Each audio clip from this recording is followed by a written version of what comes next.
Hi, friends. Hotel care. Hotel with famous people. I was having fun. Put Cookie's live stream in the chat, making jokes about stuff.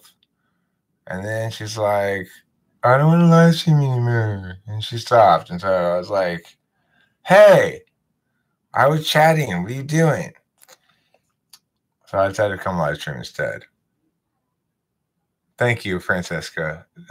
I just wanted to let everybody know my true inner feelings at the moment. How I feel. As I guess you'd say that's one of my coquettish looks. Do you feel? Do I seem sort of alluring in a shy but approachable way? Well, that means I'm being coquettish. I guess probably the name that people have called me more frequently than any other is a coquette. Eric, will you stop being such a coquette? They'll ask me time and time again. I've got some fantastic news, everybody. I was really happy to see this at the weed store today. I have got Northern Lights here. Yes, that's right, Northern Lights. This is my, if you were to ask me my favorite strain of all time or something, I'd say Northern Lights. It's maybe not true exactly, but it's my answer. Well, I grew up in college. I think I had like 11 plants, if I remember correctly. One of them was Northern Lights. And all the rest of them were like top grade strains from back in the day, back in like 92, you know. But the Northern Lights blew them all away. It was so much better than everything else. And everything else was good too, you know. But from that day forward, I was like, oh man, Northern Lights. I wish I could get some of that again. And then I got once years later from a place called Medicure. Oh, this fucking dog. Hey, Evie! Evie! And it was the same shit. I was like, oh my God, this is Northern Lights. This is what it tastes like. This is what it smells like. This is what it smokes like. This is what it's high like, you know? And here again today, I got it again years later. Like it's been at least 7 years since I got Northern Lights last. Now I got it again. And it is Northern Lights too. It's not just bullshit.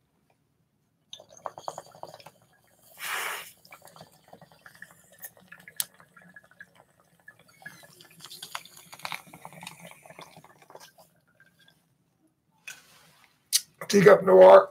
I actually am making an attempt to curse less.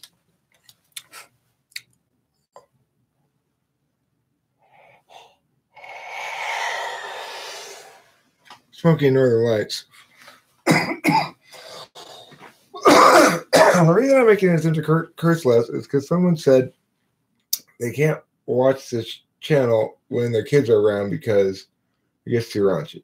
Now, that's not going to change. I'm not going to never get raunchy or never get profane, so probably not going to be able to watch the kids. But it made me realize, like, yeah, it's legal. I'm in Los Angeles. It's legal to buy weed, legal to sell weed, legal to smoke weed. However, I never go to any legal operations to buy it. Because here's the deal about weed stores in California, or at least in Southern California. The ones that are fully licensed by the state and everything are super expensive. So you get an eighth for like $50, $60 or something. And it'll be decent. And it'll be a straight up eighth, you know. Now, what I do is I look on Weed Maps for my area, and then I'll find the weed stores around here. They don't stay open very long. They stay open for a couple of months maybe before code compliance shuts them down. Because they just rent a empty storefront someplace that's in a really squalid part of Pomona, where it's like kind of hidden off in the back, something so it's hard to see, and then put no signage up or anything. So you got to find it either because you're on their text list, because I get texts from these places like, we have a deal today, you know, or because you looked it up on Weed Maps. The thing is, the new place I go to, which like last week, my old place, I drove up to it and code compliance, they're shutting it down as I drove up to it. And so I had to find a new place. And why do I try to talk while the smoke is still in my lungs? I don't know. I'm a talker. You know, I like to talk. Anyway, the new place is just a little closer to our house, which is nice. And it's probably be there for a couple months. But for right now, it's a place to go to. And it's pretty cheap. pretty cheap compared to the stores downtown, anyway. So, yeah, I really like this weed, this strain, and I'm happy to have gotten it. Now, the title of this live stream says Type and Philosophy Q&A, but obviously, as always, I'm open to any sorts of questions, comments, concerns, complaints, queries, or conundrums, which is like a conundrum that you're asking questions about. Hi, Sheila W. Don't you look lovely tonight? Is that a new dress? Have you been working out? I'm working on my FE. How did that work on you, Sheila? You like me better now? I did, yes. I noticed those sort of things. I was just at Pukoki's live stream, and Pukoki was talking to another INFJ who might have been an ENFJ, but was probably an INFJ. It was so thick. The atmosphere was so thick with FE. Just FE topic after FE topic, how tall you are, how you feel about. I'm glad you can count on this live stream. You're drunk and lonely, Batman. You suck. You know, it's a lot better way to end your loneliness than going out and getting yourself a woman. Are you an ESTP? Am I an ESTP? No, I'm an ENTP. But I have an alter ego as an ESTP. So I have multiple personality. It's not a disorder. It's what I would call a phenomenon. So sometimes daring comes out. You know, well, when I'm being ESTP-ish, I'll usually, my tone of voice starts to shift when Darren starts to take over my consciousness. And he's more like, listen, you intuitards, this is Darren, okay? I'm also known as Rick Benson, but I've recently changed my name to Darren, not legally. I'm just telling everybody to call me Darren. Anyway, if you guys could just shut up for a minute, I'm going to go grab my board and go grab a 12-pack and go slay some puss, and then I'll be back. You guys wait here. Be here when I get back, okay? I run shit around here. I'm Darren. So it's true that sometimes he'll leave artifacts or residual bits of ESTP hood in my brain after he leaves. So, you know, I'll be walking around thinking about ideas, and all of a sudden I'll be like, boobs! Well, that's a little bit of Darren coming out in me. Now, an interesting thing about Darren, he had a job as a masseuse, but he kept trying to have sex with all of the women. Most of them liked it, but there were a few who, even though they liked it, afterwards they complained because they felt bad about it. So he had to now read a disclaimer before he gives people massages saying he will not try to do anything sexually inappropriate. But regardless, he's happy enough with his job. He's like, yeah, I get to touch chicks all day. Which is pretty cool, I guess. You know, my mom had the best sort of job for that, I guess, if you wanted to touch chicks all day. One of her very first jobs, she was an assistant to a girls' PE coach. And the coach assigned her the job of sitting right outside where the girls come out of the showers before they get to their lockers and feeling their bodies to make sure they were wet enough. See, I wouldn't want to be a gynecologist. That's just too much vagina. I do enjoy women's bodies and stuff, but that's a lot of vagina if you're a gynecologist. And it's usually not fresh, young, whatever. Okay? I'm just responding to what people are saying in the chat here.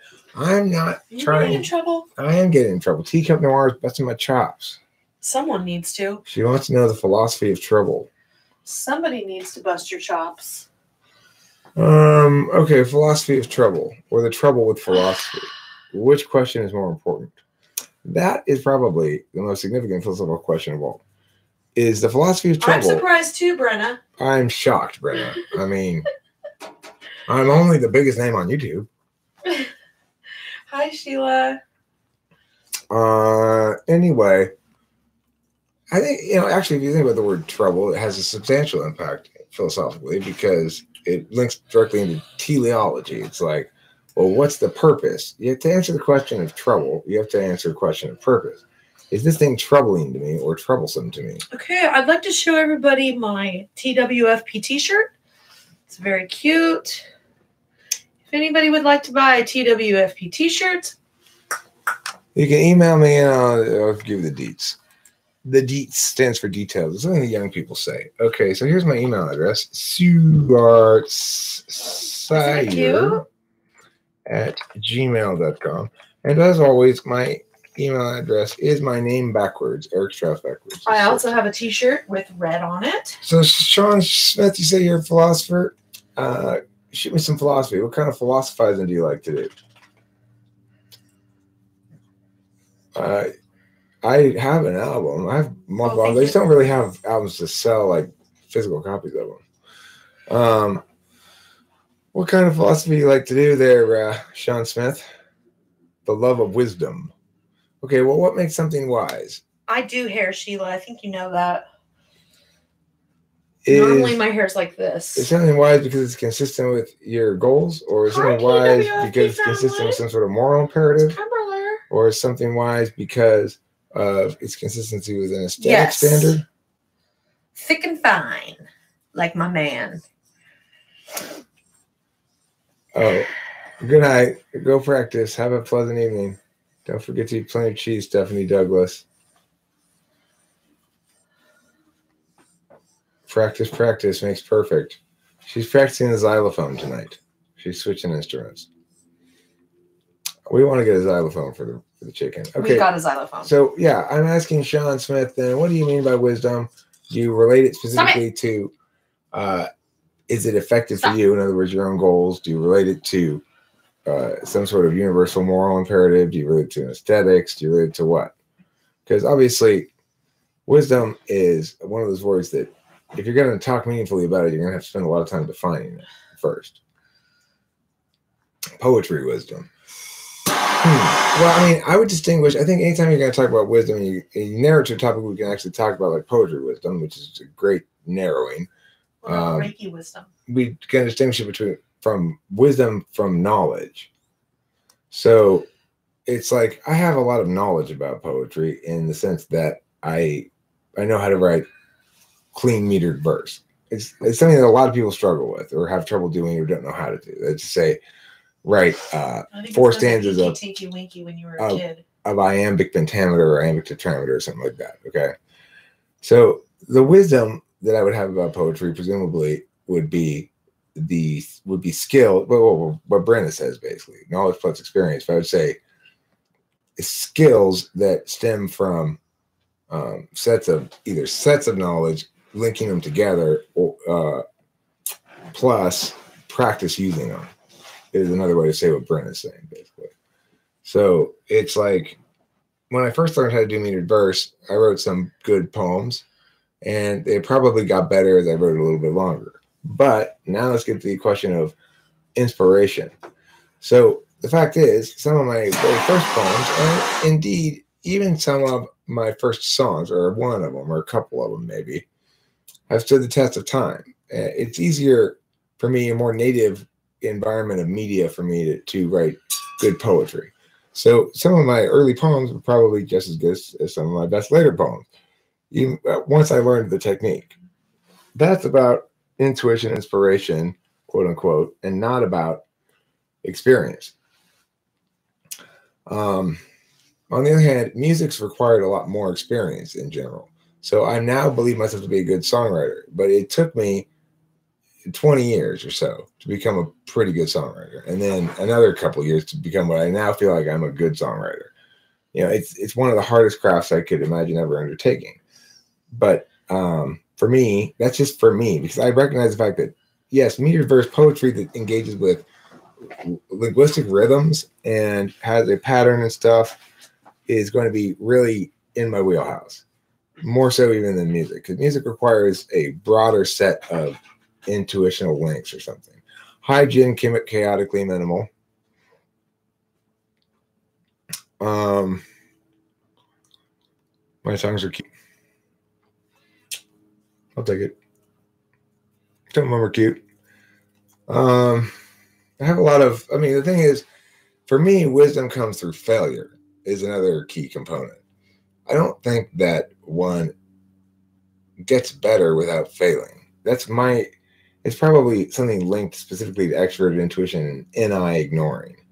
I think an NI user is going to be able to go, okay, well, I see the truth here and I will grow from it. I don't need to touch the fire to know that I shouldn't touch fire because it's hot and it's going to burn me.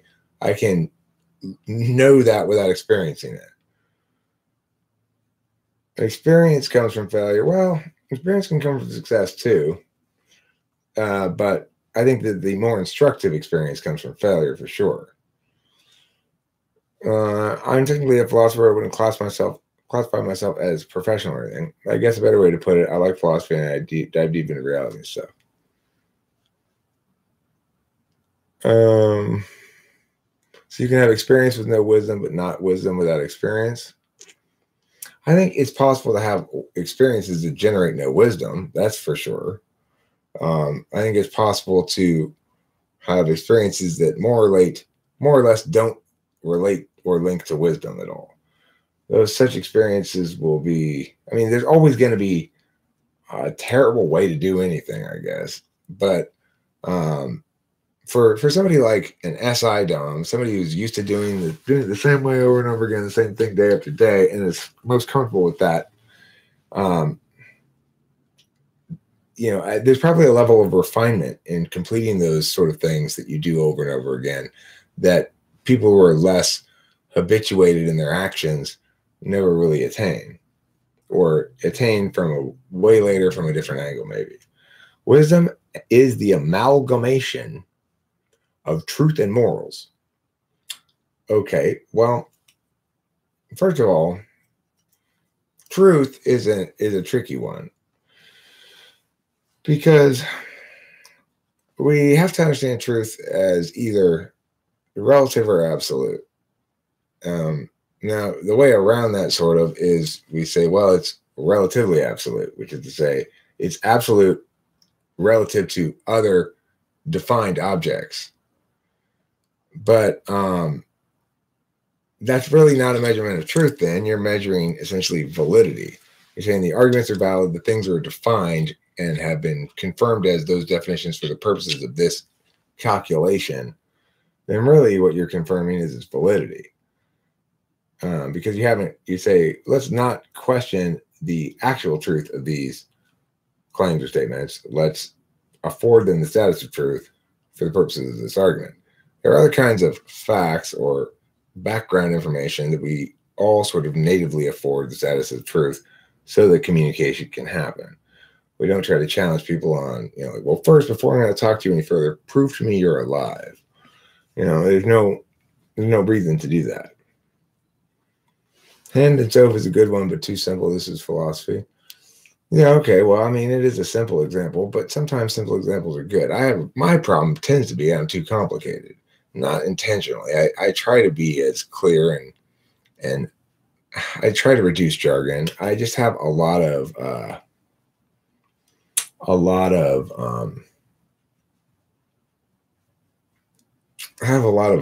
practice being fancy, and that's somewhat to my detriment. Let's see.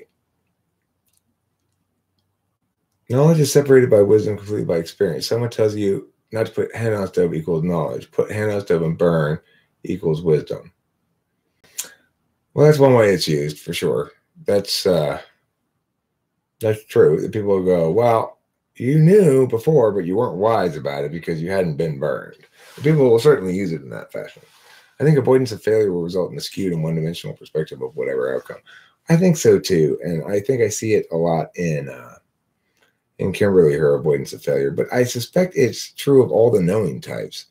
They really want to have they really want to be able to rely on an interface in the moment, which means they don't want to have to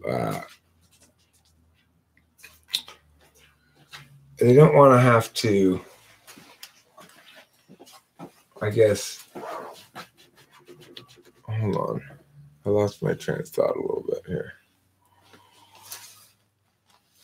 Let me see what I was looking at before.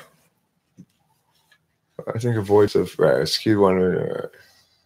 Okay, so right, if you want to use an interface function, what that basically means is you want to know in advance enough about the thing that you don't have to act for long stretches or deliberate for long stretches. You can just interface with the thing, which is basically check the external, adjust, check the external, adjust, check the external, adjust. You either do it through TE or FE.